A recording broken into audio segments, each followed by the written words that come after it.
On July 11th, 2024, the Water Fairness Coalition of Southern Nevada hosted a 2.5-hour seminar and panel discussion by experts in economics, water law, agronomy, irrigation, and hydrology. These experts presented overwhelming statistics, facts, and counterarguments against the misguided state legislation and draconian water and irrigation policies being forced upon homeowners, residents, and citizens of Clark County and Southern Nevada. More than 140 HOA officers, residents, public policy experts, and citizen journalists were in attendance to listen to the facts presented. The event was sponsored by the Water Fairness Coalition of Southern Nevada and its executive director, Laura McSwain.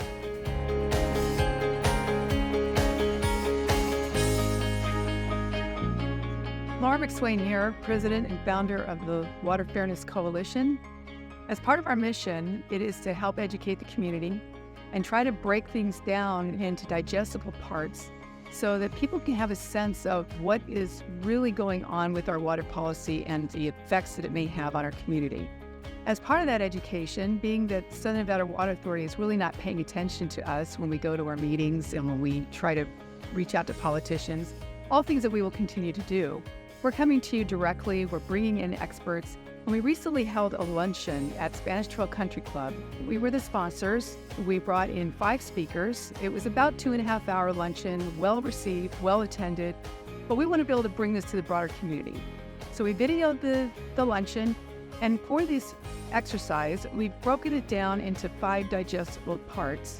Each speaker has its own unique perspective and expertise that they're bringing to you. We hope that you will take in all of these volumes at your pace, and please enjoy.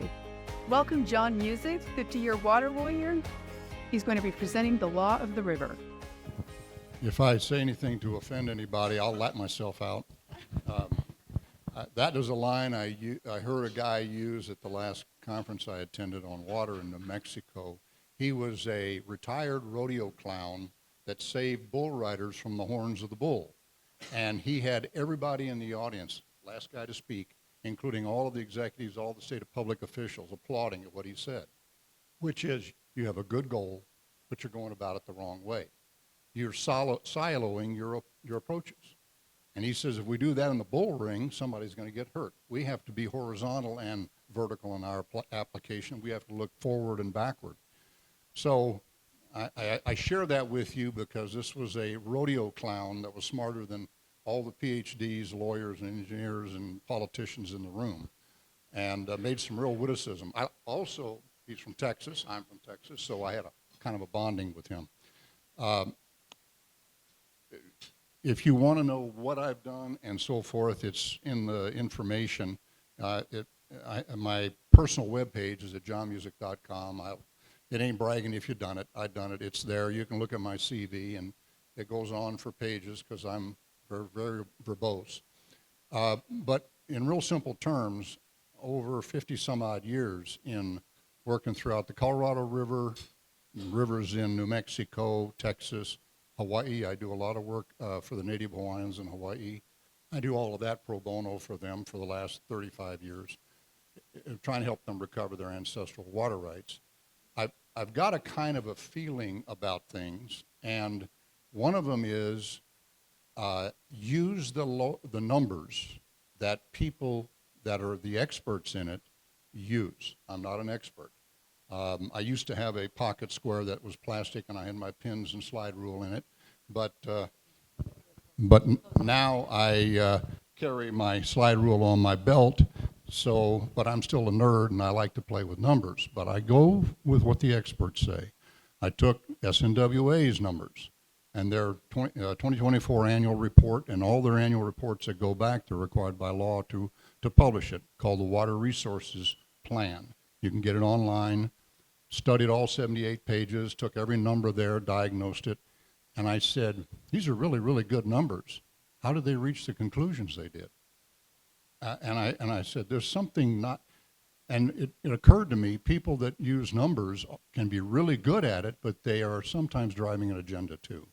So I had to look at how they were approaching things, and I had to go back and rely upon 50-some years of experience on the Colorado River, go back into history on all the data that we have collected, both anthropologically and otherwise, and I've spent a good part of my life trying to understand this. I don't profess to be an expert. I'm anything but an expert. I am now learning how much at 79 I don't know.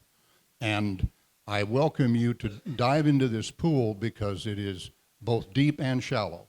There's a lot to be known about water. Does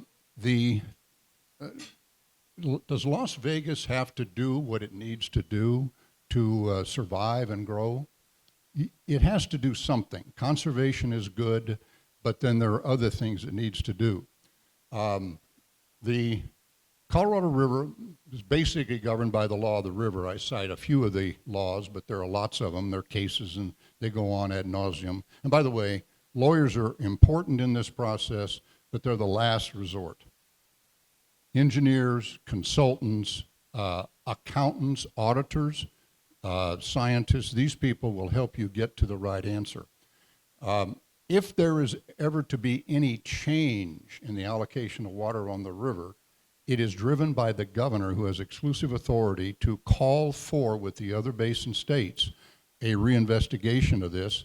And as far as I'm concerned, could be wrong legally, but it's a non-delegable power that he has to use, select his negotiator, and then supervise. He can't just turn it over to an unelected official in an agency.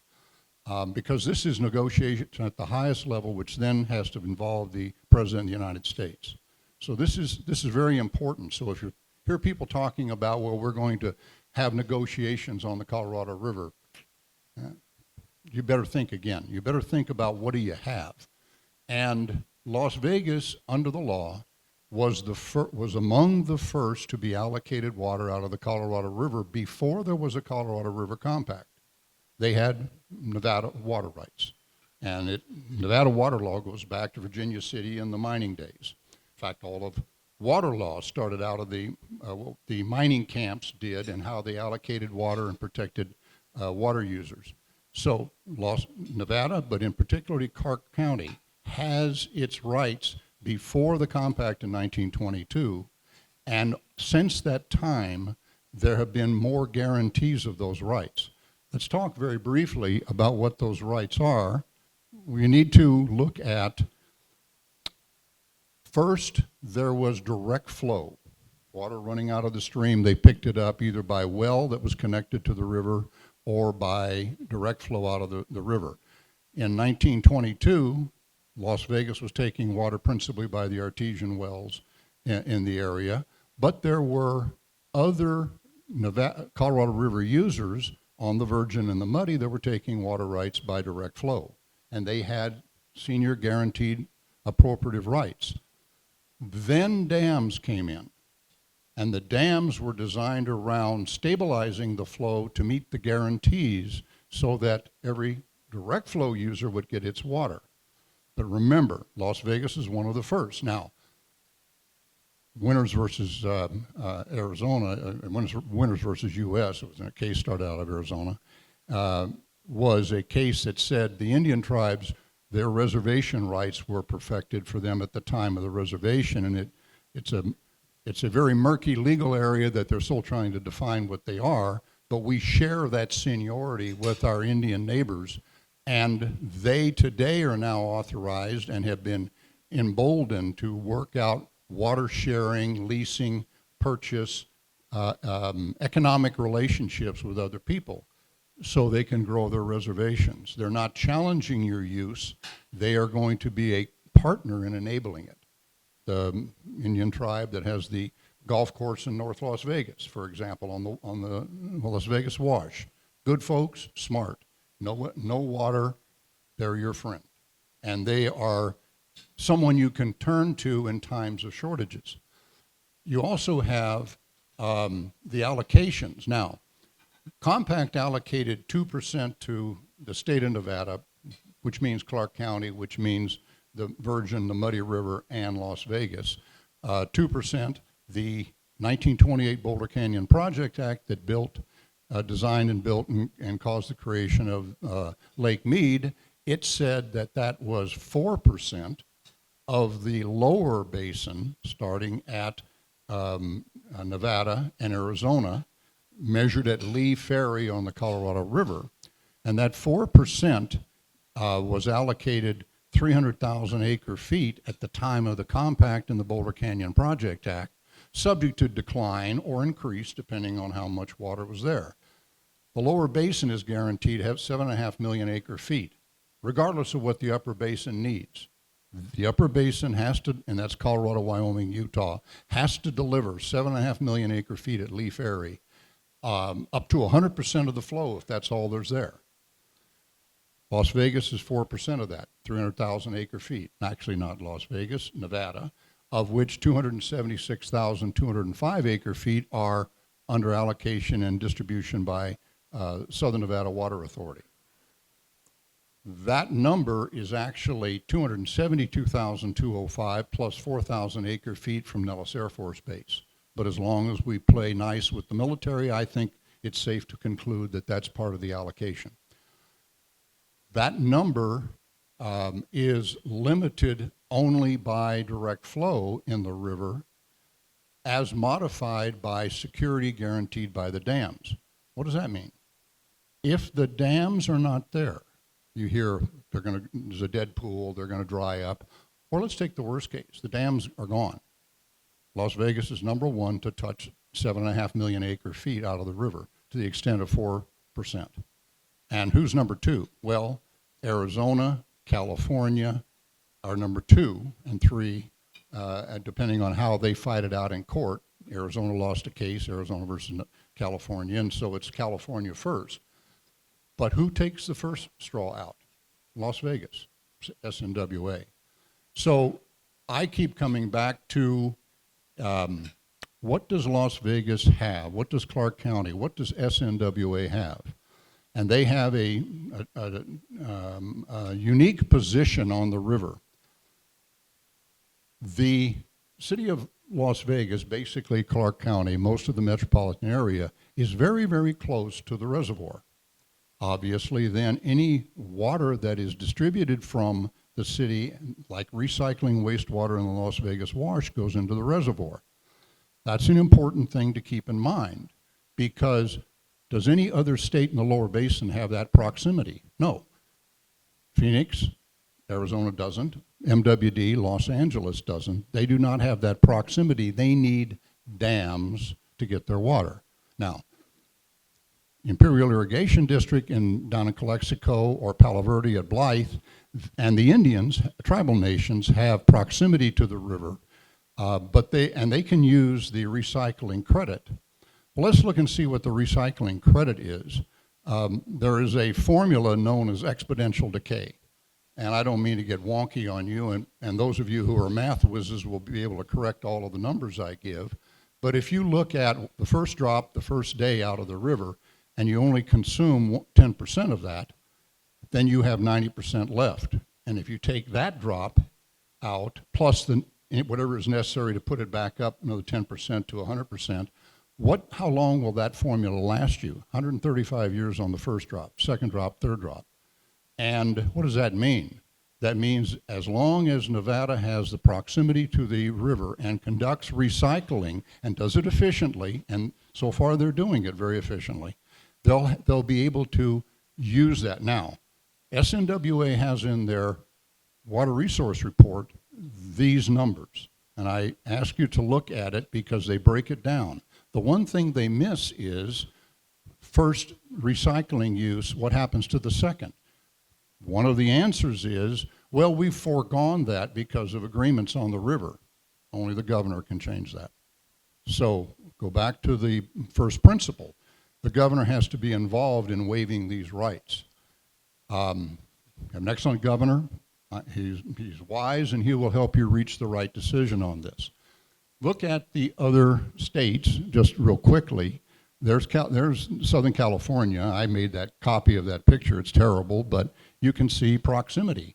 The Salton Sea is here, and we all know where that is, and your Imperial Irrigation is here, but they take the water out of the river.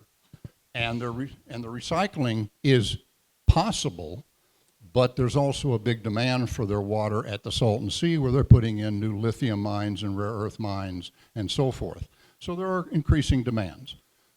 But in the whole issue is, of all the allocations out of the river, who has the strongest position? I still go back to it's Nevada. I have no real ox being gored. I don't own anything here. I'm a guest at a house here occasionally, but I have worked in Nevada on behalf of lawyers and law firms as a consultant, and I have been here on and off since 1974. And I have a strong affinity for Nevada and for what happens in Las Vegas. I've traveled every corner of this state. I've walked on almost every farm and ranch here. And so I'm here to help you understand the resources that are available for you to defend what you have.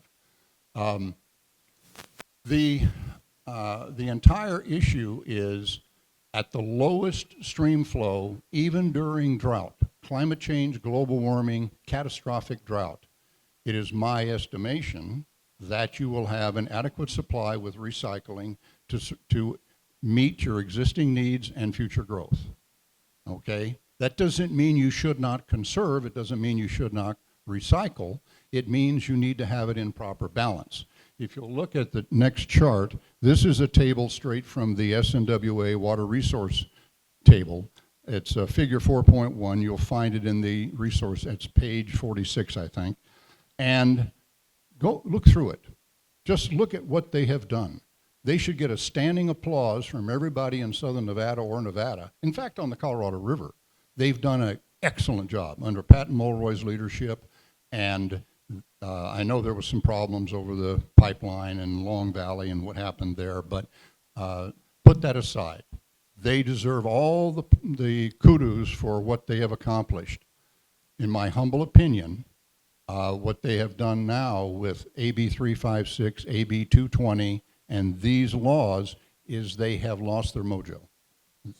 They were the smallest mouse in the elephant herd that had the best rights, and as long as they stayed away from the elephants, they weren't going to get smashed.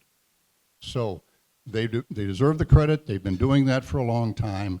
Las Vegas is an area that was, now I'm going to talk about something I know nothing about. Probably everybody in this room does. What is your brand? What is Las Vegas's brand? Well, I keep looking at it and I go, the brand is abundance. I mean, do you ever have a casino take out an ad saying, come, lose your money, and if you win, we can't pay you? We're out of money. The food is cold. The beer is warm. That's not what happens. I don't understand why the casinos are not standing here with me, because of all the businesses, they've done the most admirable job. First of all, they have the first priority of water on the river because they have groundwater that runs through the Las Vegas Wash, which is under their casino footprint, and they take the water out. They've been doing admirable work in husbanding the water inside the casinos. They should be protecting their brand, because growth can only happen if people want to come. Now, I did a slide trying to point this out, and it is, what do? We allocate surplus, we don't allocate shortage. That's what you should be doing. And the more water equals more economy, less water equals less economy. Everywhere you go, anywhere in the world, read the professional papers. This is the conclusion of people a lot smarter than me. If you allocate shortage, it equals less water. Now, wait a minute, what does that mean? That doesn't make sense. We're allocating shortage by conservation. Why is that less water? Under water law, and here's, all the lawyers are going to disagree with me, and most of the bureaucrats will disagree with me, but under water law, you only lose it if you don't use it. Okay, your water right attached to the river before the dams, it was a direct flow water right to be satisfied by direct flow at any time you want. And if you were using 300,000 acre feet and you voluntarily curtailed it back by reducing your use, whatever you curtailed back, you just gave to California. Okay? Lawsuits will be filed by this. People will probably try to have me disbarred over saying that, because they say you don't know what you're talking about. pretty good guess I'm right on that, since it's been defended as a legal right since the beginning of time, since the first, in 1859, the first laws were created in the mining camps. Continue to use it, but you must use it reasonably without waste. So there is a test there, so you have to be wise about it, but don't shrink your supply. Take that supply and reallocate it to a different but equal use, hopefully more economically viable. That's, and as I say, if you want to get me in real trouble, tell SNWA that, and they will, I'll be drug out of town on a rail. But it is true, and it's worth fighting for, because otherwise, who's the beneficiary? And I'm a California lawyer, and I represent a lot of clients in California, big water districts. I also have my own businesses in water supply in California, but nothing relating to the river. We're about increasing supply with recycling. So it's good enough for California, it's good enough for you. The last slide I leave it with, ask yourself, is the excessive use charge destroying trees and grass? Is it enhancing your brand, or is it threatening the quality of your life? That's your judgment to make. Most of you are multi-generational families. You know better than I do what it took to be here and how to make this a great place. I think you have the wisdom to make that decision. I encourage you to get involved, because that's the way the decision is made at the highest level with customer input. And the last thing I will say is, I have also, regrettably, developed a few pieces of property over the years. And the first rule I had was, and I've also represented some of your big developer names here, and I always said to them, and they paid me for my advice, you pay the cost for your growth. How much does it cost you? I guarantee you, out of your P&L, it'll be virtually a decimal point, $100 a home, for you to acquire the water you need to have the water available for growth. That's minuscule in the balance sheet of these companies. I know, I've studied them. They're your friend. Bring them along. Hughes, Rhodes, Kaufman and Broad, all of the great developers. Just let them know they need to be a partner with you, so you don't put a burden of future growth on existing residents. Because who are the existing residents? People that paid the cost of building the water system over the last 100 years, that have come in as pioneers, and they have built this system. I think they have equity. That equity should not be a bill to sponsor more growth. My humble opinion. Thank you very much. Thank you, John. Stacy Stanley is our presenter for Volume 2, entitled Facts Matter. He is uniquely qualified, having served as Askern's mayor for 3 consecutive terms, to really understand what our political leaders are responsible for in terms of protecting the community, protecting our water supply, but even most importantly, conserving and protecting our quality of life. Welcome, Stacy Stanley. Thank you, Laura. You more than stated the obvious, that I am a recovering ex-politician, but still have a passion for serving people, which I appreciate. Now, you may think after hearing John that I'm probably going to speak a lot longer, since I brought a bottle of water up here with me. But actually, you just heard John talk about the Colorado River and Nevada's position in the Colorado River. This is the Colorado River, based upon the allocations that John said. This is Nevada's share of the Colorado River. Does that make any difference in this pitcher of water? That's the point. Why are we saving water to export, as John said, to California or to Arizona or anywhere else? We should be using it, and we should be using it wisely, and that's not what we're doing. So this is a graphic representation. I've actually decided to give Las Vegas a little credit here and let Mayor Goodman's martini glass be our 2% of the water. But now what I'd like to do is, last year you all saw that according to SNWA's numbers, we only used 188,000 acre-feet of water. That is only 62% of our allocation of the water. If we use that same number and we use UNLV's School of Real Estate and their growth projections, they say that in 2042, our population will be 3 million people. Right now, it's 2.3. At 3 million people, using that same ratio, we would be using 245,000 acre-feet of water, or 89% of our allocation. Run it out to 2060, when they say we will be at 3.3 million people. At 3.3 million people, we actually are using 100% of our water. That means that we can grow from 2.3 to 3.3. We can add 1 million people here and still use the water that we have. And actually, we will get more water in recycling, because under their new guidelines, where you are not using as much water for landscaping in the new projects, that means there'll be more water going into the recycling. And that's a positive benefit for us. All right, the Colorado River was first explored by Colonel John Wesley Powell back in the 1860s and 1880s.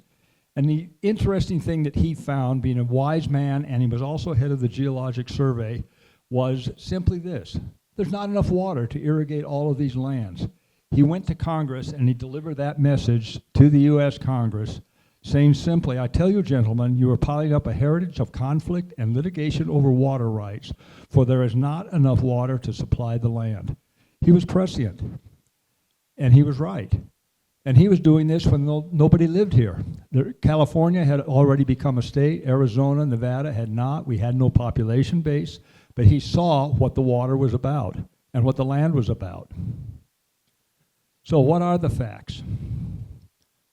It's a perfect storm for government overreach. That's what has come out of what we see now. The Colorado River Compact over-adjudicated the amount of water in the river. That was something John talked about. They used a 10-year period that was very wet, and that's not what the actual amount of water has been over time. From 20 to 21, we had 1,200 years of the greatest drought in those 1,200 years. Well, that's actually not true. The Anasazi Indians left the Four Corner regions, including Nevada, in 1276 because they had had a 25-year drought. So these droughts are recycling. It's not climate change. It's not heating up. It is the fact that this is a normal cycle of the earth. Lake Powell and Lake Mead receded by over 100 feet. We've seen that. What that actually means, however, is that we have decreased only 12% of the water in Lake Mead in the last 24 years, and that's under extreme drought conditions. What we do know, and as John has said, is we can't renegotiate these water laws. These are ground into the history, and yes, maybe a Supreme Court can make some changes, but as he said, the governor's the only one that can enter into a negotiation that is binding on the state of Nevada. Las Vegas and Nevada and Arizona, have been the fastest growing states in the Union, or cities in the Union, for many, many years now. That's just the way it is, and that's a good thing as long as we use our water wisely, which we have done. However, under Senate Bill 4457, which is just reintroduced last month in June, this is to reallocate 21,000 acres of land sales here in Clark County. That land is zoned for 241,000 homes. That's 1 million people. That's from M Resort down to Prim.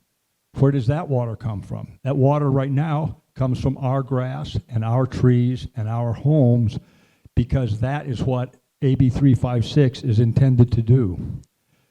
But as John said, everywhere else, they make the developer bring the water. You go to Maricopa County in Phoenix, they require the developer to bring their own new water in. And there is water for sale on the Colorado River. The Colorado River Indian Tribe in Parker, Arizona, got a federal law passed last year, 176,000 acre-feet of water now available from that tribe alone for sale. So AB 356 is not the solution, and I'd like to quote Mark Twain, who most of you probably realize started his writing career as a journeyman reporter up in Carson City, Nevada, when his brother was the Secretary General, or the adjudicator of the Colorado or the Nevada territory back then. Mark Twain said, "No man's life, liberty, or property are safe while the legislature is in session." His warning remains prescient now, as we can see from enacting bills like AB 356 and AB 220. So Assembly Bill, this is the important point. Assembly Bill AB 356, it says the only operative line in that several-page bill is that relating to prohibiting the use of water from the Colorado River to irrigate non-functional turf. Well, on the surface, that sounds like we're trying to save water. We're going to take out the turf because we can't use the Colorado River. However, SNWA did a site review with a sub-association here in Spanish Trail, and when they were asked the question about if we remove our turf, do we have to put in drip irrigation? SNWA didn't have the answer at that time. They said, we'll get back to you. What you see is the next column or paragraph here is an exact quote from the email that was received. AB 356 only addresses the issue of non-functional turf and not irrigation systems, i.e. you don't have to get rid of your spray irrigation. So you can remove non-functional grass and retain your existing irrigation system, the spray irrigation that you need for your trees, and you will be compliant with AB 356. Is that not a contradiction in concept? The only thing you lose under that agreement is you don't get the rebate that you might get otherwise. But as most of you that have irrigating people will talk to you, the cost of converting from spray to drip irrigation is far in excess of $1 or $3 that you'll get as a rebate. So the problem is we have now become, according to Forbes last week, the most expensive destination in the United States. That's great for the casinos, it's not great for the rest of us, and it can start to impact our tourism count over the future. We're the fastest warming city in the U.S., which you know very well. We see that every day in the paper. Ozone quality alert through September 30th. This occurs every year. I pulled out the air quality report from the RJ today.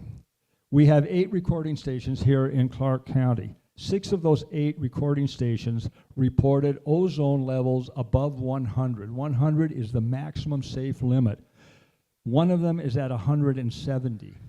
So we already are suffering from bad air quality, and what's going to happen when you have 1 million more people living between the M and the Prime and Prim, and they're driving the I-15 every day to come into town?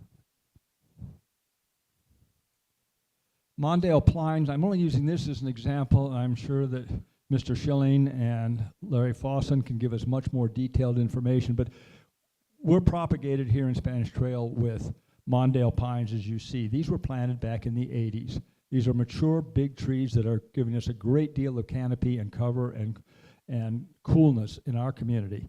They require 97% as much water as the turf does. So if we remove the turf, we still have to use 97% the same amount of water to keep the trees. Turf removal can result in a death to 20 to 30% of your trees just through the process of conversion, and the fact that you are now putting rocks on top of these spread roots at the surface as opposed to grass. Xeriscape temperatures are 15 degrees hotter than blacktop and 30 degrees hotter than grass. We did this study here in Spanish Trail, but Dr. Kelly Cope is going to show you much more dramatic information with exactly the same results. So this is not fabrication. This is the fact of the reason we're overheating as a community, as a city. More important, NRS 116 by name states that you cannot prohibit the use of artificial turf in an HOA. Well, you're going to hear some startling information, not about the fact that it gets that synthetic turf heats up to 175 degrees, but what is the cancerous emissions from astroturf or synthetic turf over time, and what is the fully loaded cost comparing synthetic turf to grass. Okay. So what is the end result of AB 356 and the excessive use penalties? Our quality of life will deteriorate. Turf removal would depreciate home values, and that's what we have to look forward to. How smart are water smart landscapes. Oak Ridge Laboratory, the original study that is being used to remove turf and say that we will save 51 gallons per square foot by removing our turf and going to xeriscaping was a study that was conducted by SNWA using in-house people that used a 1995 to 2000 period to do their analysis and their water use. Well, we're 30 years later. We think irrigation technology, management, and water use has changed rather significantly. So what SNWA did is they did have a new study done, and that was conducted by the Oak Ridge National Laboratories and Arizona State University. That was done in 2018, much more currently.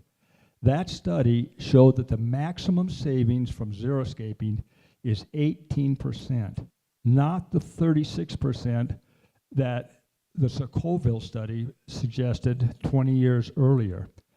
So what does that mean? That means that they're banking their logic on ripping out our turf based on an outdated study with outdated technology, and they don't acknowledge the study that they had done, and it is available on their SNWA website, that states that the best you're going to get is 18%, and over time, it's going to go down to less than 18% because of the maturity of the xeriscaping requiring more water.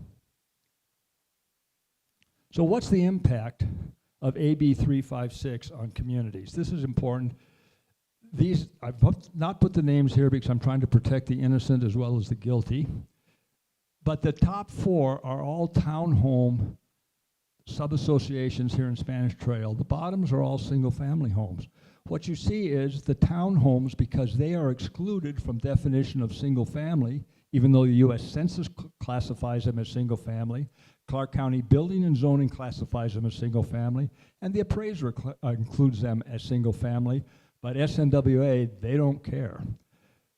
These numbers here, if you look at some of these, the cost could be over $10,000 per home to convert from xeriscape. And you're going to hear from Larry Foss, and I believe that he experienced the same kinds of numbers in Sun City Anthem. But the point of that is, these townhomes are from 1,100 square feet to 1,800 square feet. These are not 10 and 12,000 foot homes. These are small homes, many occupied by fixed income and retired people. They're having to move out and sell their houses because of the threat of a $10,000 bill. Whereas a single family home, some of these have got only $100 because all of their grass is in front of the houses and they get to keep it.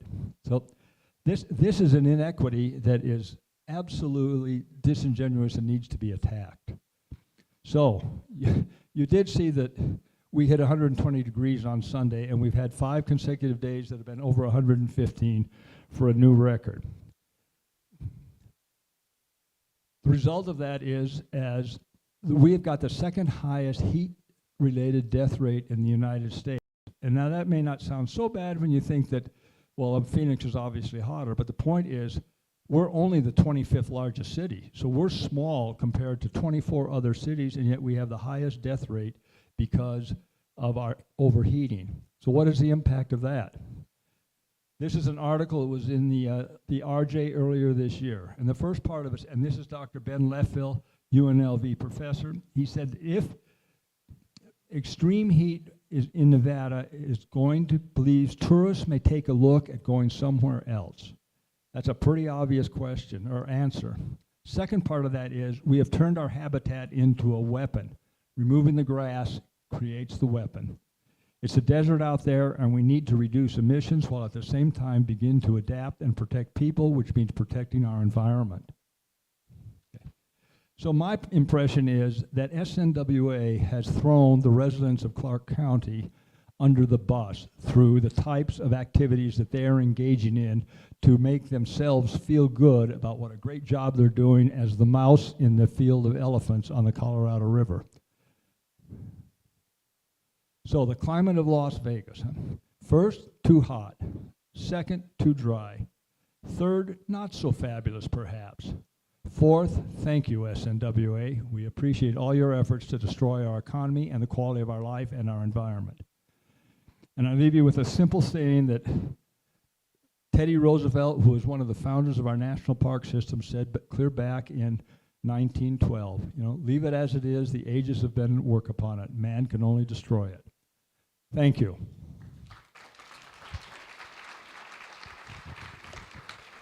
One important aspect of why we have done this luncheon is that when you look at the advertising coming out of Southern Nevada Water Authority, one would never really understand the vital role that turf plays not only in our conservation, but in actually protecting the quality of our water.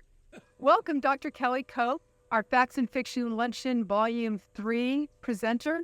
She's a PhD in agronomy, and her title is There Such a Thing as Useless Grass? Thank you, Laura. Thanks very much. I'm certainly in very distinguished company here today, and I thank John and Stacy as well as Laura for the information they have shared, as well as the invitation to be with you here today. And maybe I'll just add a little bit to what you see there. That is my educational background, but I have been living in Utah now for close to 25 years. And I am the statewide specialist in turfgrass science, but I'm also the statewide specialist in water conservation in landscaping, which I think is how Stacy found me. You can correct me if I'm wrong there. And so I was asked to come speak with you today about some of the benefits that we get from landscaping, what it means to our quality of life. But having said that, I am also a water conservation specialist, and I am 1,000% about water conservation.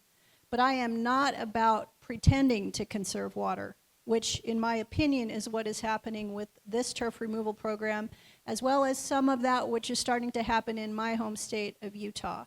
And so I think that there is a way to do both things. And if there's a message that you take home from me today, I hope it is that. We can have our quality of landscapes, we can also save water. So what I'm going to share with you are some approaches to landscape water efficiency, and I know there are some speakers coming up after me who will also be sharing some terrific information, but I was asked to share some of the research that I've conducted and how that can translate to water conservation without losing quality of life. So I'm going to talk a little bit about turf grasses in general to start with. I think I'm going to share some information with you that you may not be aware of about the importance of this particular plant material, not only here in the desert Southwest, but in the world. And I think you're going to be surprised by some of that. I'm also going to share some information about turfgrass species and varieties that I think were completely left out of the calculations by SNWA. Stacy mentioned this, and I wasn't going to bring this up, but I will since he mentioned it. But the Sobocol study in 2006, I've been hearing about that. Well, I started before that study existed, but I've been hearing about it my entire career. And numbers were thrown around about the water requirements of turfgrass that I never understood. They seem to have been pulled out of the air from the worst case scenario that could possibly be imagined, and they don't reflect the reality of turfgrass water use as I understand it after spending my entire career working on it. I'm also going to be talking about irrigation system testing, irrigation controller technologies, irrigation scheduling, and lastly, I was asked to address artificial turf because that is another area of work that I am involved with in Utah, and I'll share some with you on that.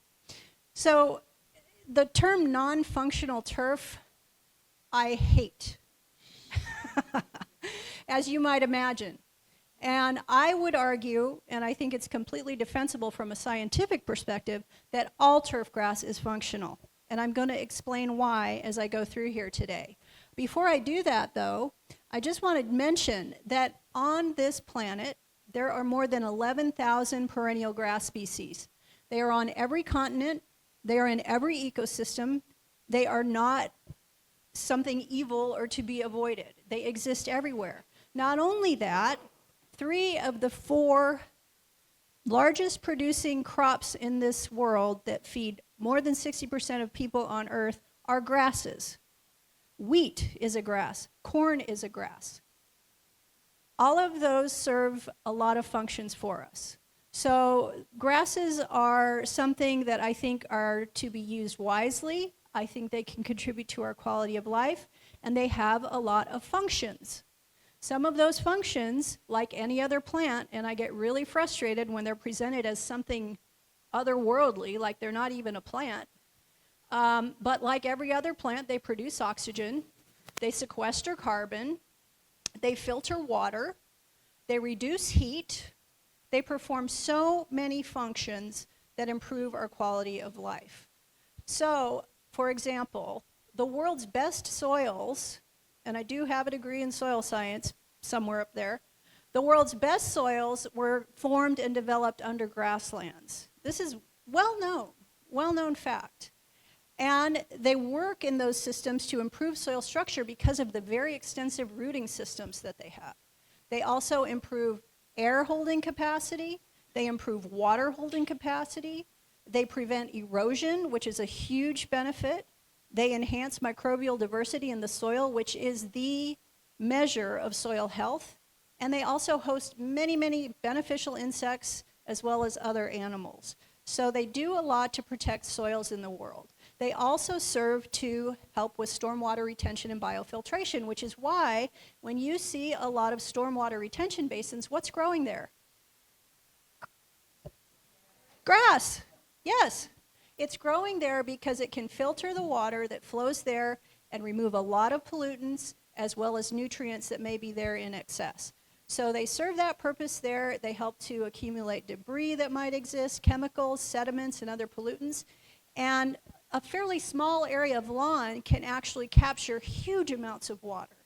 So I know you do occasionally get some rainfall here, right? And so when that happens, it can happen very quickly, right? There can be a whole lot of runoff, a whole lot of stormwater. And so infiltration basins, stormwater basins that are planted with grasses help to manage that. And when I hear about the amount of grass that's been removed from landscapes here, it really makes me wonder, among many other things, what's happening as a result to the stormwater management systems in this state? What is happening to the water quality when that water is not slowed down, filtered, and allowed to move through plant materials like grasses? Oxygen. So oxygen production just from a 5,000 square foot lawn supports a lot of people. This particular statistic is from Texas, where it is also quite hot and dry in many places. But again, it's like any other plant. It does serve the purpose of producing oxygen. This one, I think, of all the benefits and functions I'm mentioning, may resonate the most with you. Grasses perform a whole lot of atmospheric cooling. They provide radiative shading, and they also have a process called evapotranspiration, as do every other plant. But evapotranspiration, it's something like perspiration, right? When we perspire, we do it to cool our bodies. When plants transpire, they do it also to cool their plant structures. And so that is a big part of how grasses cool the atmosphere and moderate temperature, which then can translate to reduced energy use, reduced cooling costs, which also needs to be part of this conversation, right? If you're removing turf and increasing atmospheric temperatures, if it were me, I'd be cranking up the AC. So then how does that translate in terms of the water used for energy production? Now here's something I want to emphasize as well. Stacy mentioned this increasing heat island effect, and this is occurring in many cities across the country. The data that you see there is from Princeton University. There is a climate group there looking at climate adaptation, and they really have a strong focus on urban heat. That data represents a time frame between 2004 and 2014, and during that time frame, the temperature here in Las Vegas increased on average by 7.3 degrees. Okay? That also happens to coincide with the strongest efforts by SNWA to remove turf, I will just add. Okay? Now, having said that, there are other places like Albuquerque and Denver that have had increased heat, but they're not increasing quite at the same rate as Las Vegas is. Now, I do want to emphasize a little bit about, let me see, yeah, this image. So if you can't read this, what you have here, these are all images taken within several feet of one another, but air temperature here is 94 degrees, water temperature adjacent, also 94 degrees. Sand with no plant cover, 132 degrees. Asphalt, 136. Synthetic turf, 165. And the grass is 104. Okay?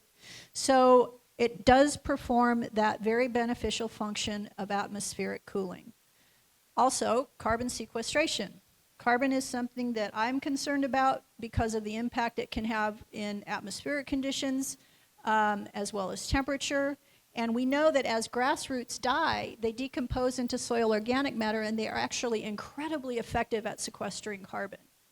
So lawns can actually be a net sink of carbon for long periods of time. And somebody out there is probably thinking, well, wait a minute, what about all the lawn mowers and the leaf blowers and the string trimmers and the gas-powered stuff? That is becoming a non-issue.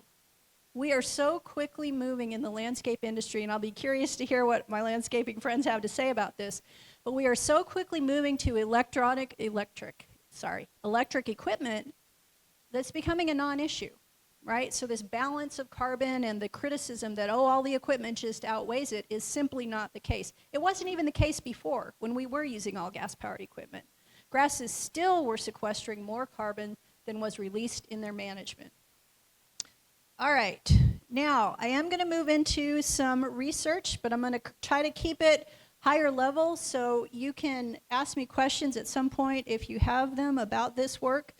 But a lot of my work has to do with identifying grass species and varieties that function well even under drought conditions when managed properly, okay?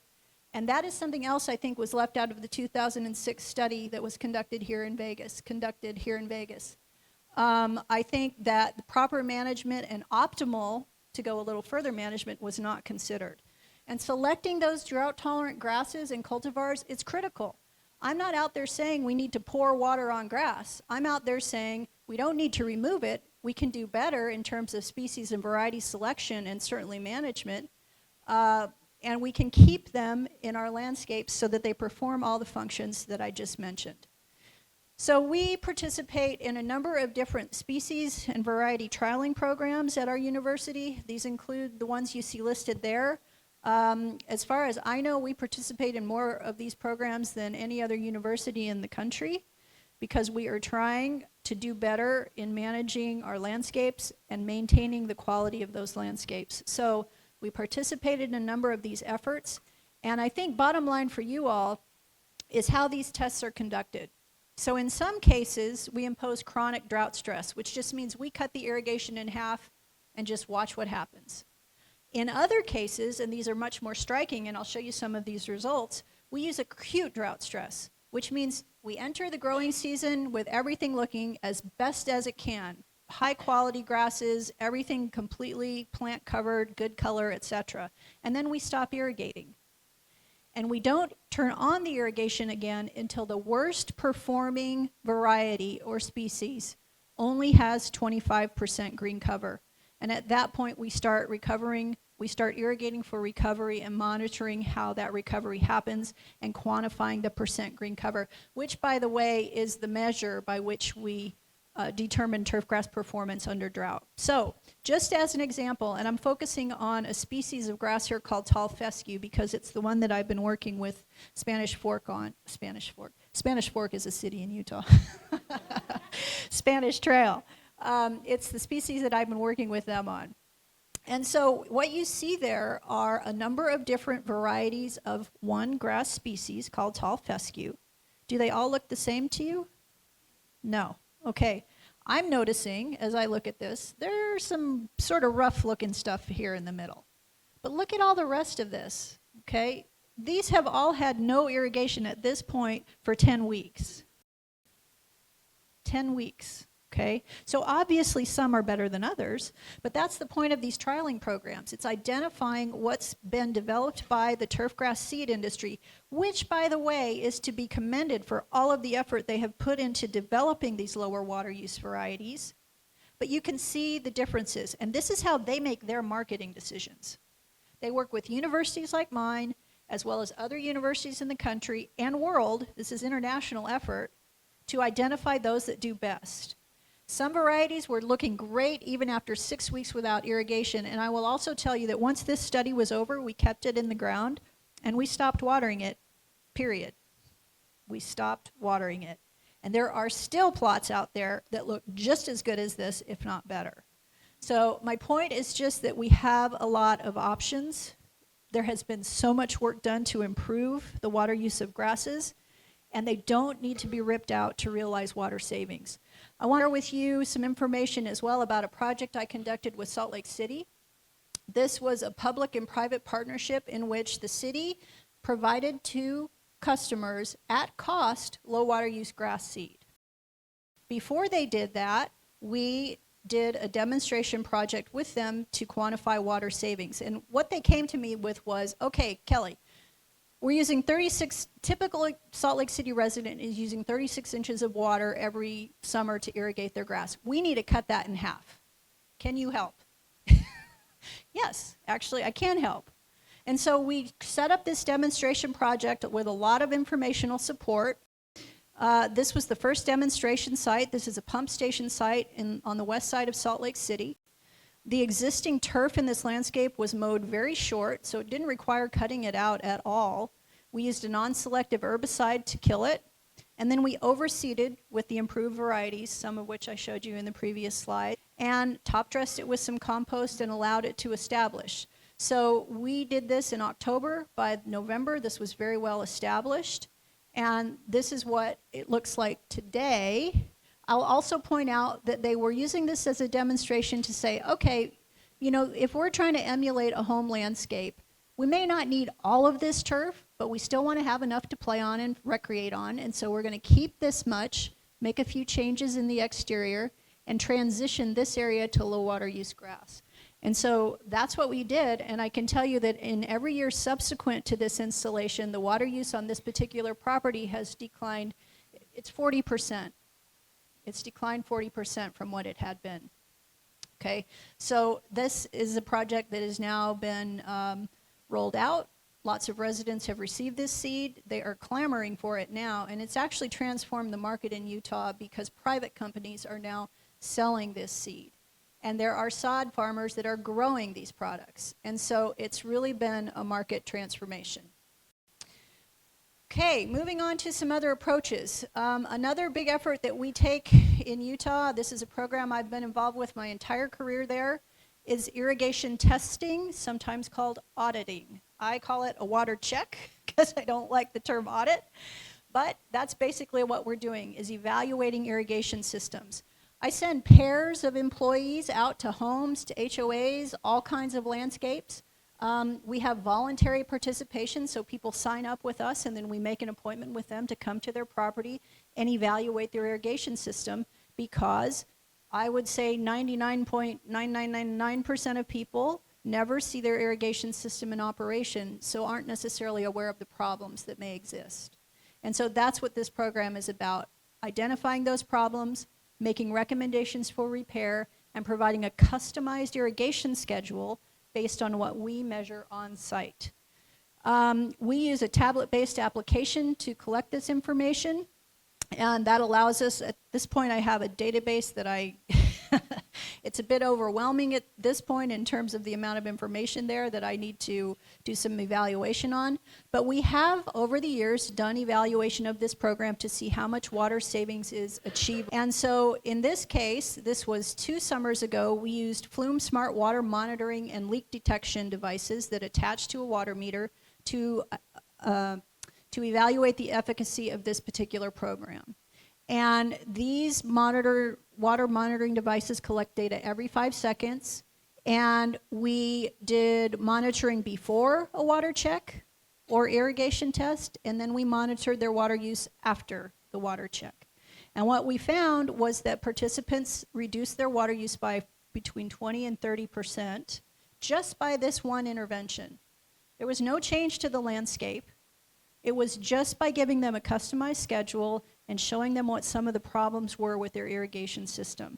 So for the 59 households that we worked on with this study, they saved about 2 acre-feet in the single month following participation.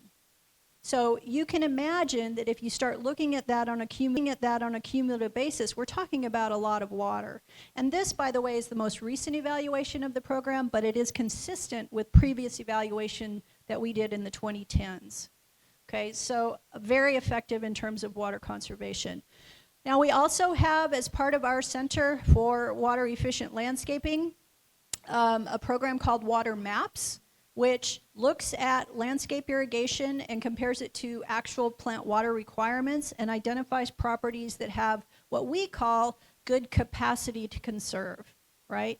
And this also does not require any landscape transformation or change at all. It just identifies places that are over irrigating. So those marked in red are over irrigating, orange also, yellow they're doing a little bit better, and green they're kind of right on the money in terms of irrigation and landscape water requirements. So we use assessment with this program. We deliver information, you know, hey, you're right on the money, or maybe you can do a little bit better, and then that can be tracked over time. Now we also use this information to guide the water check program. So what you see there is a map of Salt Lake City, and maybe you notice here there are a lot of red dots. This is a neighborhood called Cottonwood Heights. And so what we learned through this water maps process was that this particular neighborhood could really benefit from some irrigation auditing, water checking. And so it allows us to focus our program. Some of the other work that I have focused on includes irrigation controller technology testing. So while I have been in my role, smart controllers appeared. And it seemed like that's a really good idea, at least I thought so. I'm going to do some research on that. So I have done a number of different irrigation controller studies. This study was done with some of the first smart controllers out there. They receive weather information in different ways, but they all actually saved water compared to a control, which was just manually programmed.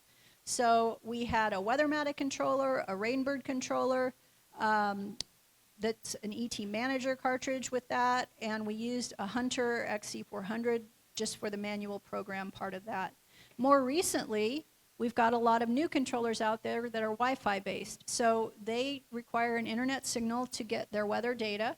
And we did the same kind of study, looking at how landscapes responded, how much water was applied, and how much savings could be achieved simply by implementing the use of a smart controller and programming it correctly. And I know we're going to hear more about that in a minute, because that is critically important, I will just add. Now, of course, we did program these correctly. And I can share with you that the weather-based controllers we looked at in the first study saved anywhere from 37 to 48% compared to typical water use in our state. The Wi-Fi controllers, they saved anywhere from 29 to 55%. So we're talking about reducing water, cutting water use in half, simply by installing a climate-based or a Wi-Fi enabled controller and programming it correctly and letting it do its job. No landscape transformation, just using a controller properly. Another thing, and this is more of a low-tech approach, you know, some of these plant breeding and controller efforts are more high-tech, but really there are also low-tech approaches, simple things like changing the irrigation schedule with the season, considering rain, wind, and frost shutoff devices, watering less frequently or more deeply with an asterisk there because that is somewhat soil dependent, cycling irrigation, matching application rate of water to soil infiltration rates, and then really keeping wind and temperature in mind. We do research in our center that really focuses, I call it a Mythbuster series, because you know some of this work, identifying that there are lower water use grasses, identifying other ways to conserve water, are meant to address questions that we get from the public as well as water districts and water agencies in our state. So for example, that last point, considering temperature and wind, we have actually done some research that shows that time of day watering in terms of evaporation is much less important than avoiding the peak wind period of the day. Much more water is lost when it is windy than due to evaporation, even during the middle of the day. So I just mentioned that because it's some of the work we're trying to do to get around some of the misinformation that's out there. I do also want to share with you some work we did during 2021 when we were having the driest and hottest year on record, looking at extreme irrigation scheduling and what that could mean in terms of water savings as well as plant recovery, turf grass recovery in this case.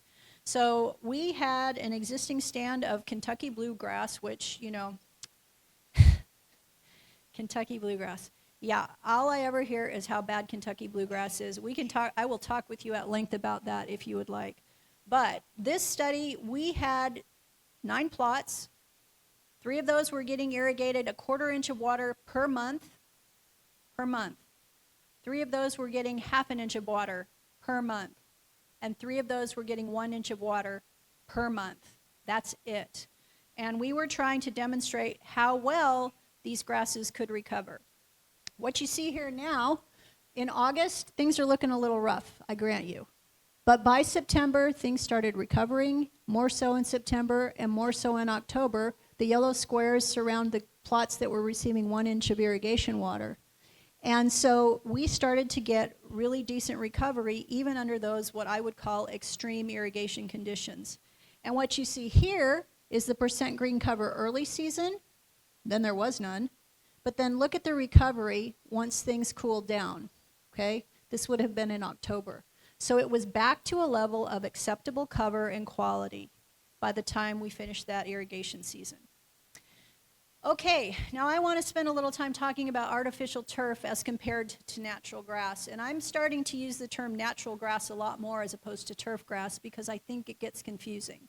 When we start talking about artificial turf and synthetic turf, I'm talking about natural grass. That's what I focus on. But when you want to compare these two things, there are financial considerations that I'll talk about. There are certainly human health concerns that are increasingly apparent, and there are also environmental concerns. So there was a terrific case study out of Missouri done comparing an artificial turf field to a natural grass field. And in terms of installation, you can see there that the artificial turf field cost double what the natural grass field did to install. Maintenance was less. 8-year maintenance was also less.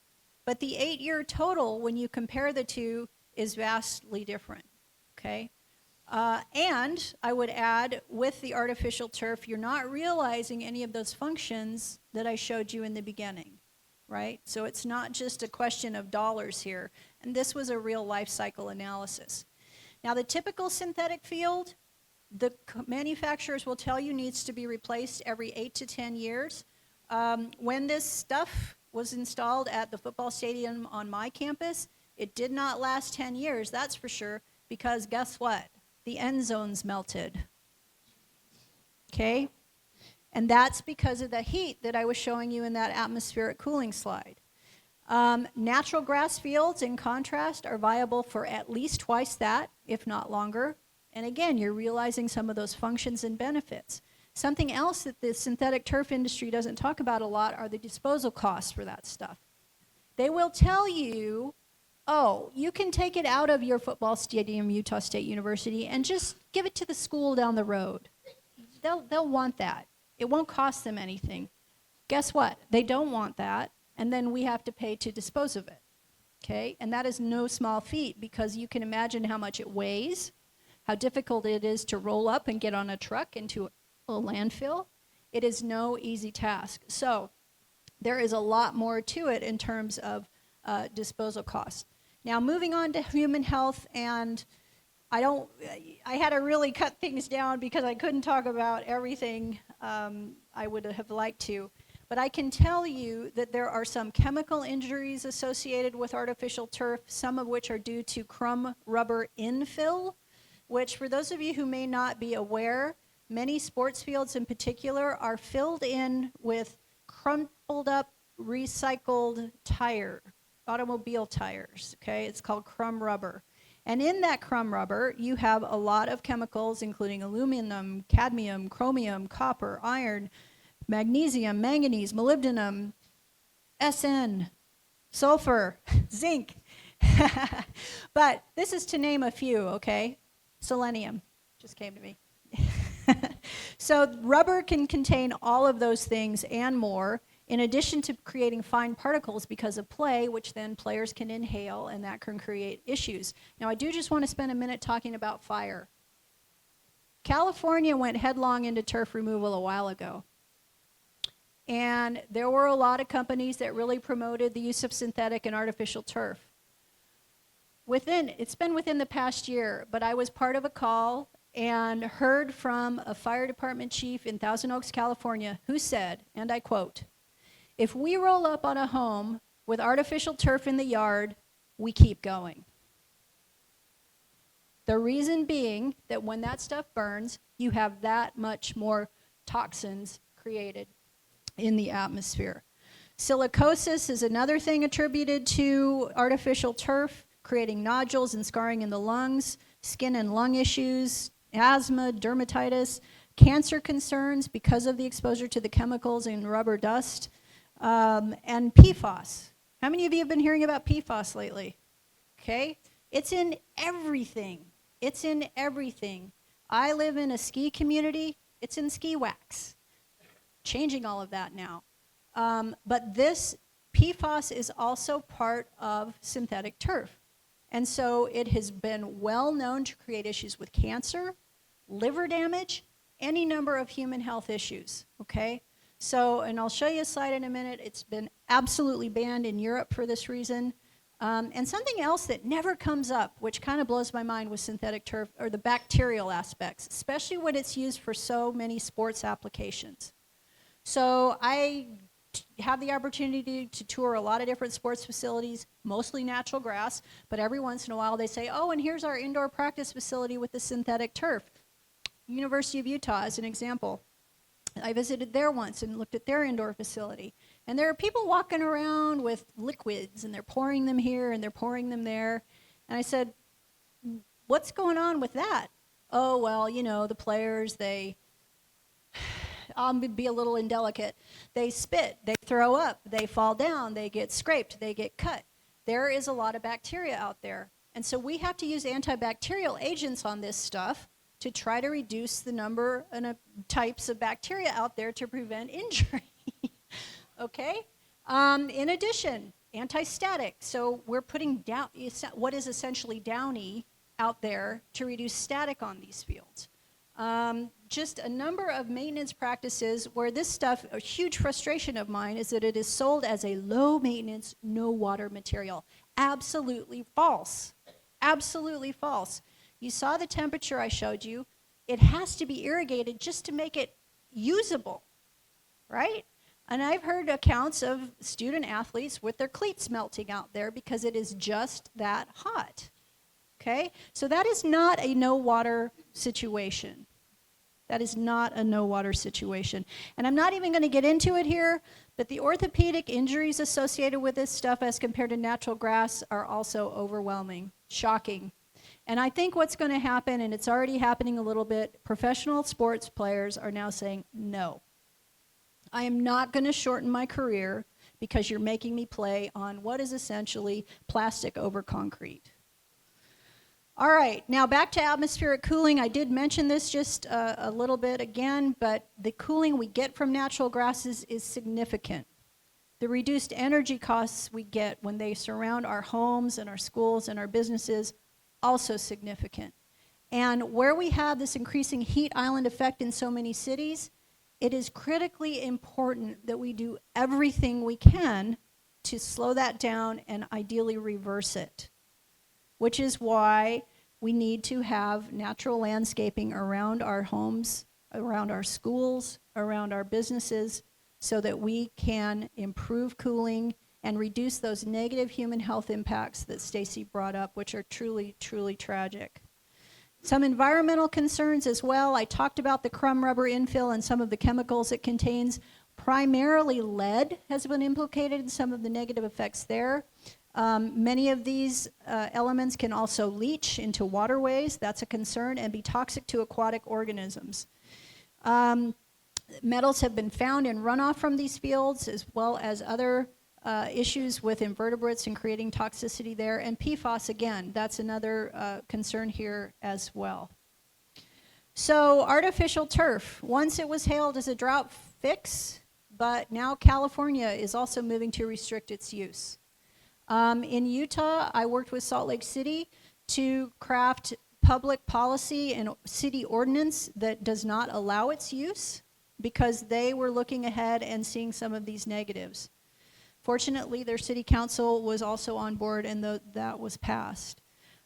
Cities and counties regained power to ban artificial turf. This was also in California.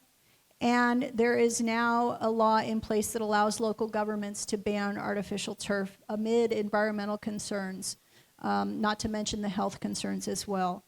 And of course, in the EU, they have banned artificial turf because of the microplastics associated. And if I didn't really mention microplastics, but of course that is a huge part of the environmental concern with artificial turf as well.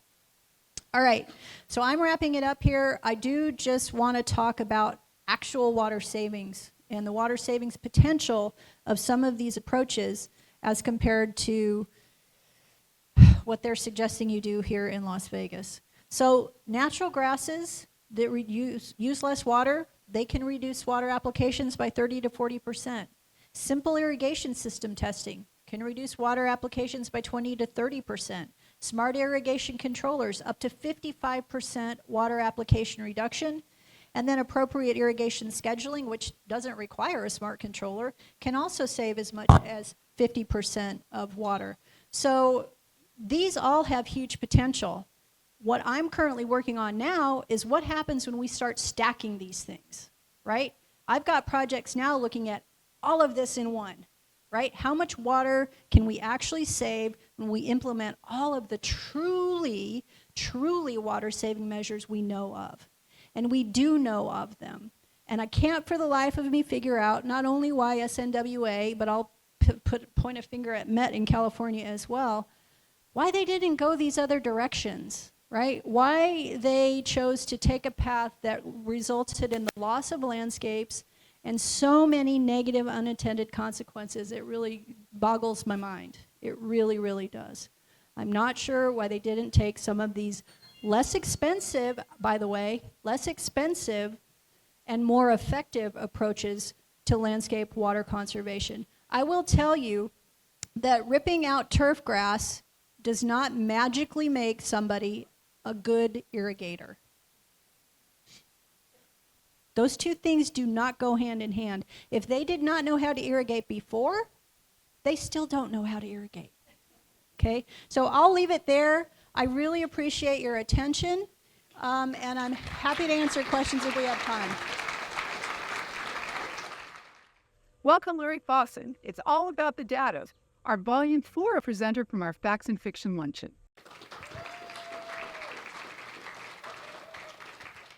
Good afternoon, everyone. My name is Larry Fawson. My friends call me Lord Larry.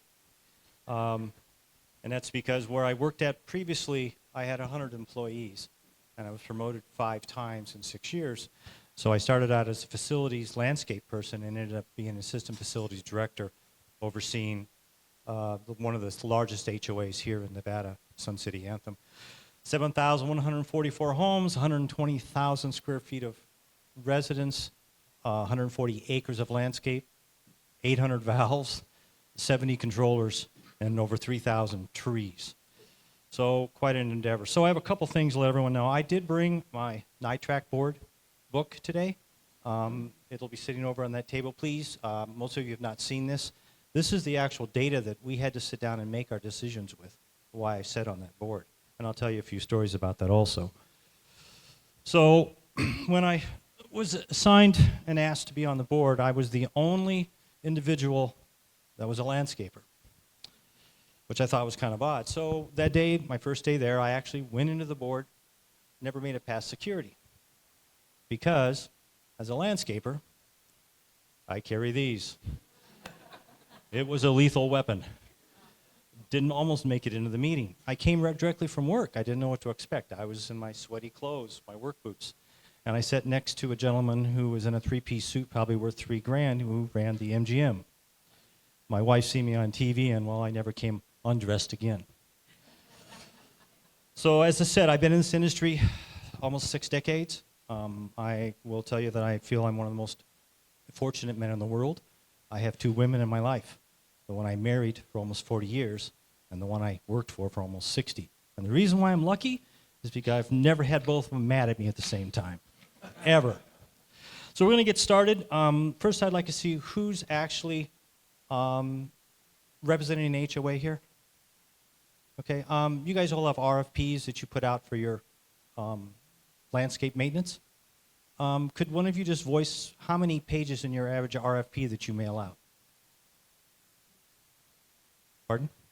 Management company does that. So in my studies, I've seen the average about 38 to 40 pages, some of them only a few pages. Sun City Anthems is 276 pages. And the reason being is for a contractor to bid your property, and I'm going to kind of expound on this, they need to know everything that's there. So at SCA, we have 276 parcels, these pieces of land that we own. During the pandemic, we set with my assistant, we parcel mapped every single parcel. I know how many square foot is on it, I know if it's grass, I know if it's rock, I know the type of trees, I know the controller and all the valve locations. So when our contractors bid it, we got a very smooth RFP, and also we were able to budget those and look who was actually the best contractor. And one of the things to consider working with your property management companies, that is the goal that you should all have, so that your property, you know what you have and where it's at. And most of the HOAs have no idea. So SCA is kind of unusual because we are self-managed. And I say we, and they have to excuse me, I no longer work for them. I've only been with Excel about 9 days, so I'm still getting my feet on the ground with them. Yeah. To go back to what I was talking about, to do that RFP, that's what we had to do, and that gave us a wonderful way we could look at each one of our contractors and figure out who was the contractor that was qualified to do this job. But also gave them the opportunity to look at everything rather than try to drive around and see what's happening. As I said before, we have 162 townhomes, and I'll go further into that as we move forward, and I'll kind of show you what's happening. So this is a presentation I made in 2022 to our residents. We have 13,000 of them, and in 2016, our board decided that we would move forward in what we called Zeroscape. Panicked our residents completely because they thought we were going to turn it into a basic desert with a couple cactus. There was a ton of politics that went through it, and in 2018, I came on board, and I had my first 5,000 square foot removal. And that's how this whole thing got started. We are now, as a community, we only have maybe 6,000 or 7,000 square feet, and we have met all the SNWA's regulations, and we have been managed as a community to take full access to all the rebates that were available from Southern Nevada Water Authority, which makes us a little unusual. And as we all know as HOAs, and I've learned a lot about reserves and budgeting more than I actually want to talk about, but most of the HOAs here in town weren't expecting a mass exodus. In other words, we do repairs, we do upgrades, we do enhancement, but no, what do you mean we have to remove 90% of our grass? We don't have the reserves for that. And then what happens? Special assessments. And special assessments, management companies hate them. Residents panic, but that's what happened. And when I sat on that board, I told everybody in that meeting that you're going to cause some of our older residents, which in Sun City Anthem, we have 162 people that live in homes, and probably 300 of them, that they're on Social Security or on a fixed income. And we actually, the number that Stacy showed, little 10,000, that we came up with a number a little more than that, maybe $10,500 to remove the grasses and from that. And this year it was finally instituted because we had to wait 2 years to collect the money from our residents. One of the good things that happened because of great planning on SCA's part and working heavily with SNWA, which I know a lot of us feel they're kind of be a little one way or the other, we were able to, third and fourth quarter assessments were wiped out. So we were able to actually complete these projects on time, on budget, and with the blessing of SNWA, and we were able to take place all the tree replacements we did, because unfortunately we did have to take some out. And when I do this East Lawn improvement, it'll actually show you what we had to do because there were a large number of trees that we could not save. So as we get started here, this is the East Lawn project, and this project actually, with the yellow outline, is about 53,000 square feet of grass, a little over 1.25 acres. Also, surrounding that is about another 40,000 square feet of plant material. We elected to change it all at one time. In other words, I had to take the grass out, but also the surrounding areas so that we could actually have a desert-type landscape, or as we call it, a tropical Las Vegas type.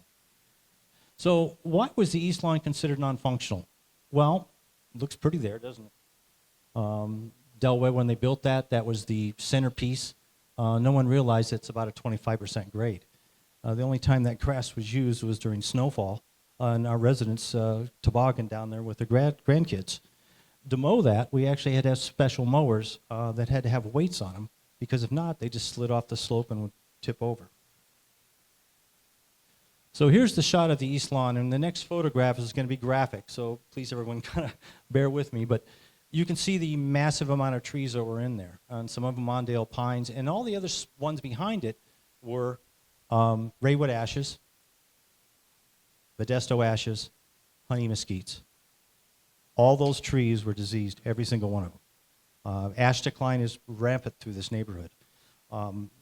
Our developers over the years have done a disfavor to us because they planted material that 20 years ago was the cheapest. And also, a lot of areas and HOAs don't have a tree budget. They don't have an arborist. They don't do the protection for their trees. And so this is the result of what happened. So the small grass area that you see in front says Anthem Center. That used to be all grass. So that was phase 2 of 13 phases that we undertook on this project. And that's what it looks like today. So, and you can see that slope, it was huge. And we had to do some extensive drainage issues. And once again, you talked about how grass would slow down water and such. So there was considerable, we had to build a retaining wall and stair step it, and then plant some trees and lighting. Now, unfortunately, you can't see the other side, but there's our building that no one could see for years and years and years and years. But this was the project that we started. This is one of 13. We actually finished all 13, but this is actually where this project is at right now. And then, once again, as much as we worked over the years, we still have some small things we're correcting on this.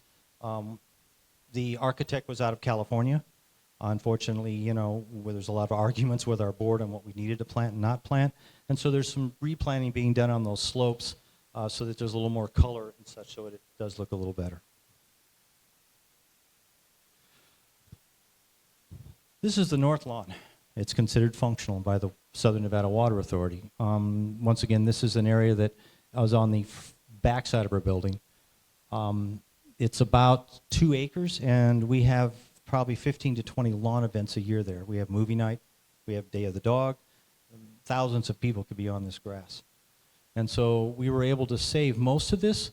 So what we had to do is areas up by the building I wanted to keep, so I negotiated with Southern Nevada Water Authority to remove some of this grass through here, so I met the 10-foot curb development part of it. Well, we were able to save 99% of that particular lawn because it has timed events on it every day almost, from weddings to, we just recently had the Henderson Police Department out there for the training of their dogs to show us what their police dogs would do to our residents, which was pretty interesting. So this is a quick map to show the existing trees we had to remove.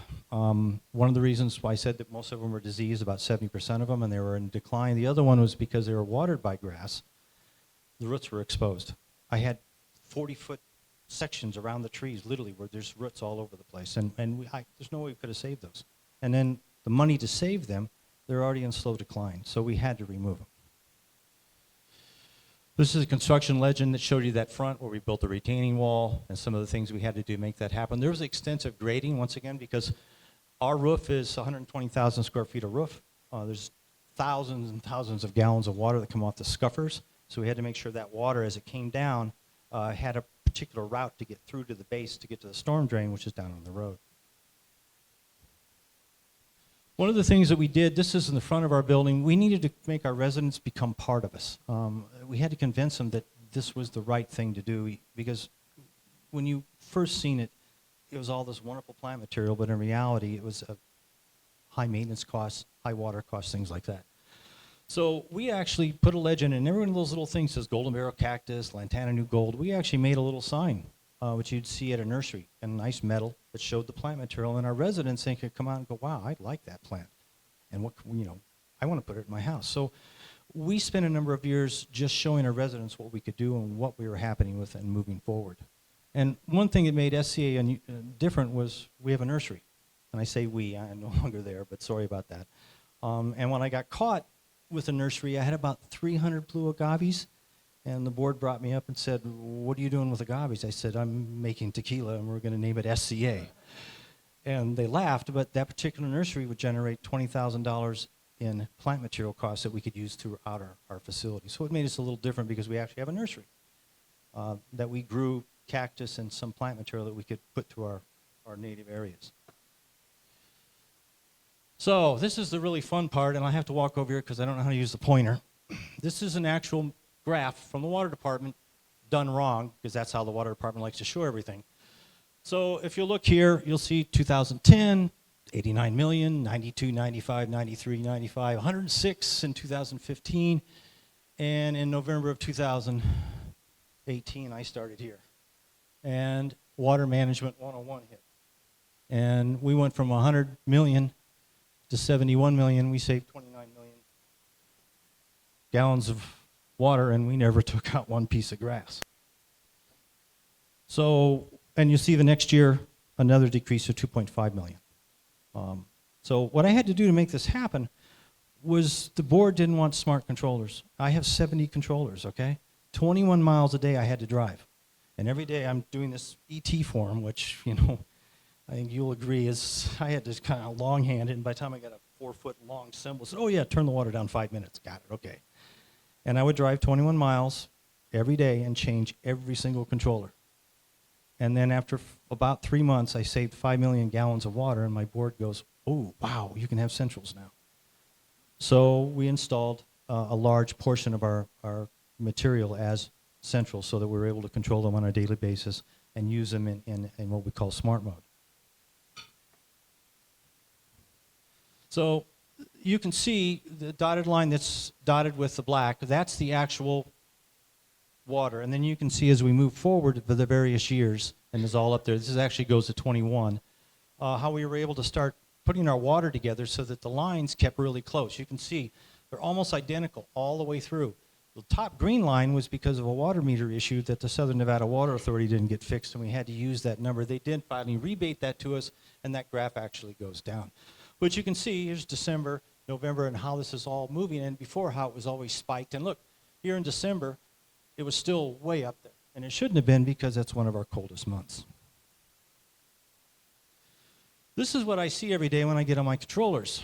It shows me the coldest part of the day in the blue line. The yellow line would be the hottest part. And then here's my graph. And this shows you, you know, as you move through your thing, here's July, here's August. You know, oh, wait a minute, why is August down and July's high? Well, I've already dumped a lot of water to get through here, so in the middle of August, I start turning water down. I've already got the water in the ground. Now, this year's a little different in June and July.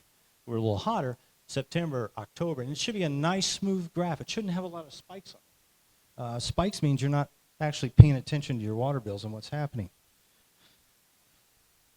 So this is one of our associations called Canyon Crest. And you can see 2018, look how that water was, and look in 2019, we started working through it. You can see how the water graph took it up to June, July, and August, and then dropped through, and look at December. Went right through. Here's another one. This is Clubhouse. These are our 4 villas that are all grass. And once again, limited comment area. Most of you know about that. What a horrible curse that is. And this shows you kind of how the graph went. And then we have another one. This is High Mesa. Same type thing, you know, where the graph goes down because we started learning how to manage water as we work through this. This is Mountain View. Same thing, how the graphs look. And look what happened in, 2018. In December, it's still going up. This is Mountain View again, but actually it's Pinnacle, a small community on the bottom. You can see how their water was. It was horrible. They were going through hundreds of thousands of gallons of water. And they have grass. And we just now recently removed that because it was out front and it was considered non-functional. This is the common area. You can see how the dotted line is actually how it was monitored and looked at, as you can see before. And we had about 4.5 acres of grass in our common area. This is where it gets to be a little fun. So each one of these shows neighborhoods. In 2018, I went through 38 million gallons of water. I get all the way down here to the green, which is 2023. I saved 18 million gallons of water. We didn't take any grass out. And over the last 4 to 5 years, this is how much water the villas have saved, 74 million gallons of water. Common area, 106,000. 17,000 for facilities. In almost just under 6 years, we saved almost 200 million gallons of water.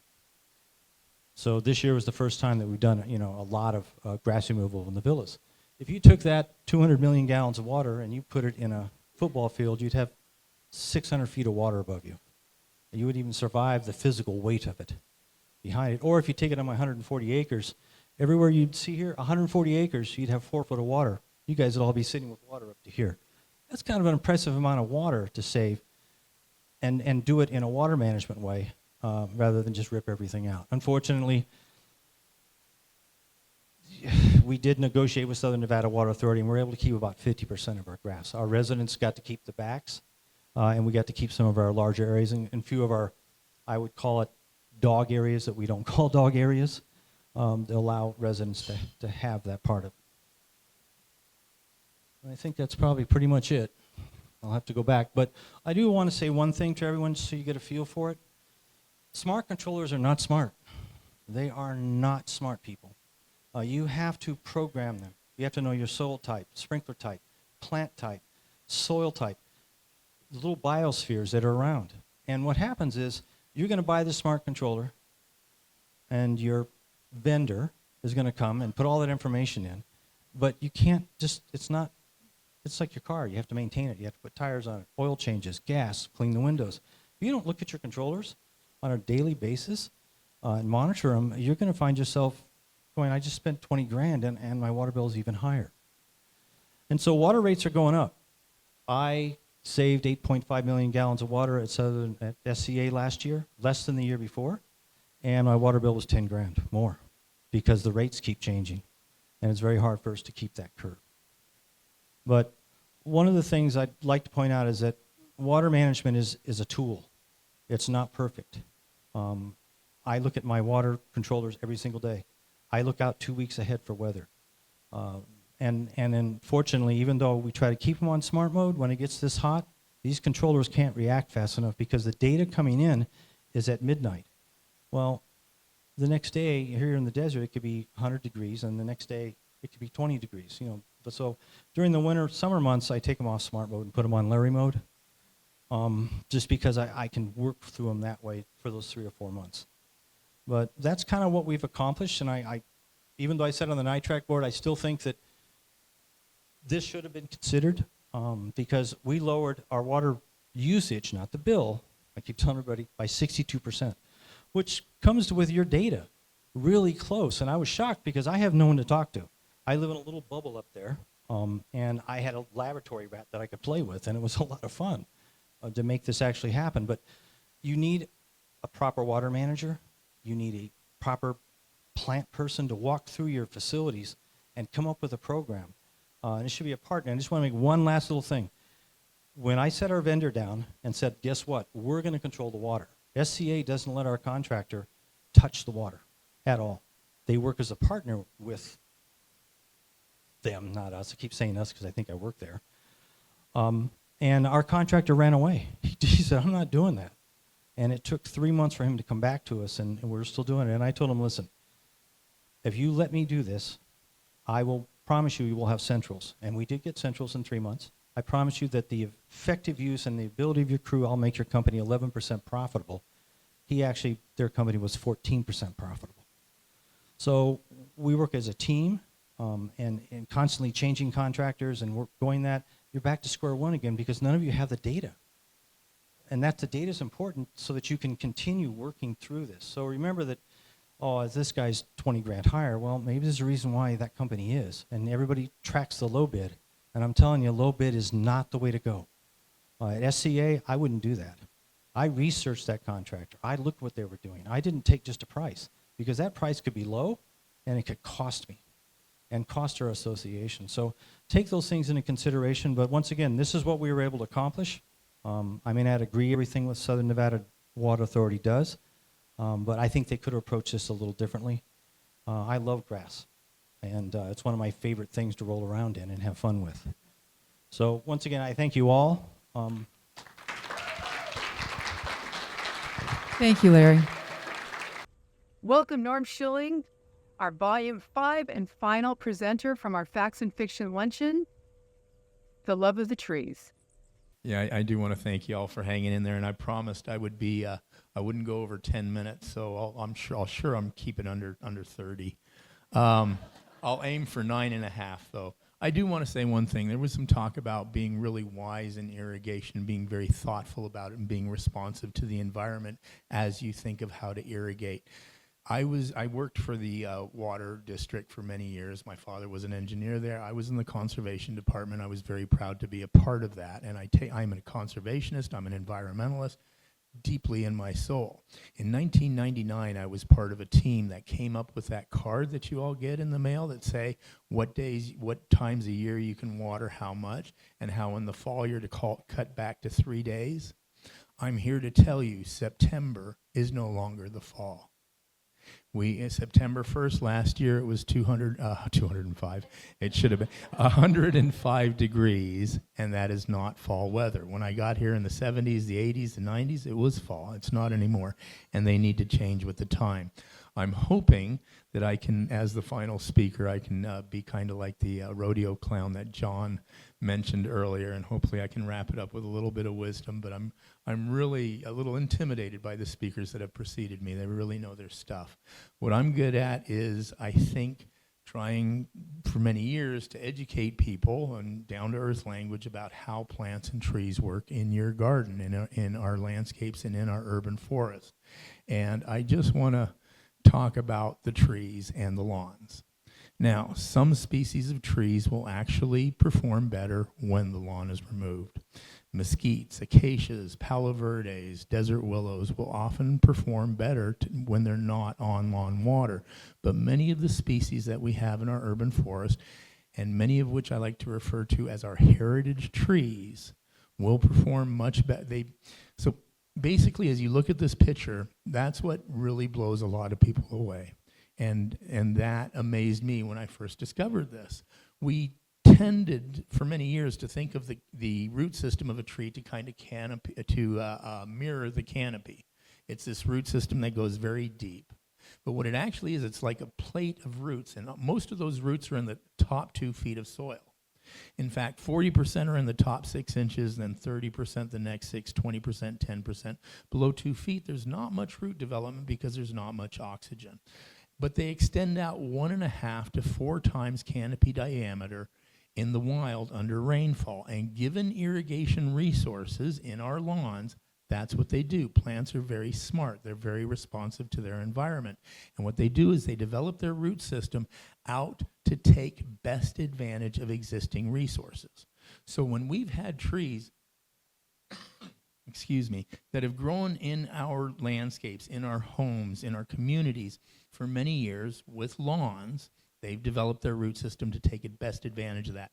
And when you take out that lawn, you risk doing severe damage to the very trees that you love. And whether you're taking it out and replacing it with a few little plants. So here's what we do as landscapers. We take the grass out, and here's all the roots, and then we put 3 or 4 emitters around the base of the tree. And then the tree's actually fine because, you did it in the fall, and then it goes through the winter, goes through the spring. Next summer, there's decline. And usually by the time you really see significant decline, it's too late because plants are so much like people. And the more stress they're under, the more likely they are to decline and die due to other causes. So you want to really keep your trees healthy in the first place. And the other ways that they're very similar to people is that I have grandkids, and the littlest one, his name's Oliver. He's about that big. He's really cute. He needs water. He needs nutrition. I need water and nutrition. I need a lot more than he does because of my size. Now, mind you, I could cut back on the nutrition just a little bit, That's a different matter. But trees are the same. As they grow, they require more water resources, and we need to provide those water resources. So here's another image. This is an overhead view showing you the spread of that root system. 1.5 to 4 times canopy diameter. Now, 4 times is probably extreme. It's probably 2, 2.5, 3 times for most trees. And then if you don't If you don't give them that water, this is what happens. These are all trees that have gone through the conversion process. They put a few emitters. They share water resources with those other plants, but they are in decline and they are in death. They're in the spiral of death. There's no saving them. I decided this would be a hill that I would fight and die upon, or might maybe get a little wounded. I have been a big ally of the SNWA, and I've had very good relations with them in the Water District and the Springs Preserve. And so it was with some personal risk that I decided to speak out. But this is our community, and this is our urban forest, and your trees are my trees, and my trees are yours. And they are at the forefront of trying to stave off the climate change and the warming of our community, part of which is the urban heat island effect, and part of it is the changing climate. And we really need to take care of our urban forest. So my big beef with the SNWA is somehow they've decided that grass is the boogeyman. It's all about the grass. And as we've seen from our speakers today, turf can be grass. Real grass can be, I always called it turf. It's turf, but now there's artificial turf. I don't want to confuse the two. Grass lawns, well managed, can use a minimal amount of water. It does take water, but it also contributes so much in soils and in wildlife and in the cooling of the environment and in the protection and nurturing of our landscapes. And it's not just the trees in the lawn, it's the trees by the lawn. And it's not just the trees, it's the shrubs by the lawn. And I've seen so many properties decline in value and beauty and coolness because of a misguided attempt to do what's environmentally right based on the fear-mongering that has been presented to us by the LVVWD and the SNWA. And what we need to do is we need to stand up to them and say, this is not how we want to live. We want to have a community that's responsible, that's environmentally conscientious. And we want you, please, the SNWA and the LVVWD, to lead that charge because you have the resources. So rather than spending millions of dollars on advertisements where a hockey player comes up to you and punches you in the mouth because you got water on the sidewalk, how dare you? What they should do is take those millions of dollars and create a really thoughtful program to educate us how to take this community from where we are today to where we want to be. And bit by bit, we can be more and more conscientious and water conservative without destroying the quality of our life or our environment. So, thank you. So I want to finish with this. And I did a bit of research, and there's just, God, as I read more about it, I became more frightened. Look, I worked at the city dump for 3 years. I've had an illustrious and interesting career here in Southern Nevada. So I'm not, I stood in fields of carcinogens, But about 4 or 5 months ago, I was doing a consultation at a nice property, and across the street, they had obviously just undergone a conversion process. They had taken out the lawn, and there was a nice wide land. I won't say nice. There was a wide expanse of artificial turf that had been put in, obviously replacing real grass sometime in the recent past. And I could tell because the curbing was there. That's always there when you have grass, right? So they just ripped out the grass, they put in the artificial turf, and now it's much hotter. And by the way, those figures are real. When I worked at UNLV, they took out the they took out the grass for the practice football field, and we went out there with a thermometer, and the temperature was literally 165 degrees at the base, and that's what we want our football players to play on. Well, here in this diagram, you see what's happening. So artificial turf is like it's like carpet, right? If we have 7 leaves on this carpet, somebody's going to come and clean it up, right? Immediately. You can't have that. Well, you can't have leaves on artificial turf. Now look, if that was a lawn, do you think you'd even see those leaves? You would not. But what I saw that day, it was a big expansive lawn, and there were 2 groundskeepers, 2 landscape workers, and they had their blowers out, and there wasn't a lot of leaves. There might have been 100 leaves on that lawn, and they were chasing them all out into the sidewalk and into the street. Now, I started in landscape maintenance, and I ran those blowers, and that's what we do. We run it out there, and if there's just a little bit, somebody's going to come, the street sweeper's going to come pick it up. Great. If there's a lot, maybe we'll sweep it up so nobody yells at us. What I realized is when you take plastic and you put it in the sun, the dry heat of southern Nevada, what happens to plastic? It breaks down.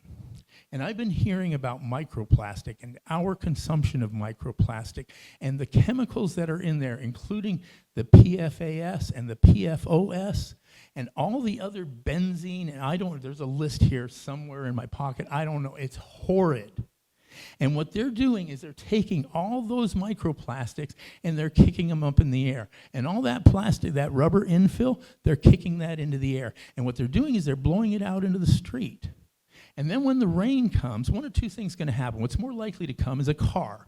That car will kick it up and throw it up in the air, and then you're going to come by and walk your dog and breathe it in. Or you're going to get it on your skin and you're going to absorb it in. Or, worse yet, the rain will come, and it will wash all those microplastics in the street, all those chemicals, into the gutter, take it out to the lake. Cheers. We're going to drink it. So, we have a moral obligation for ourselves, our families, and our community to say, enough is enough. You have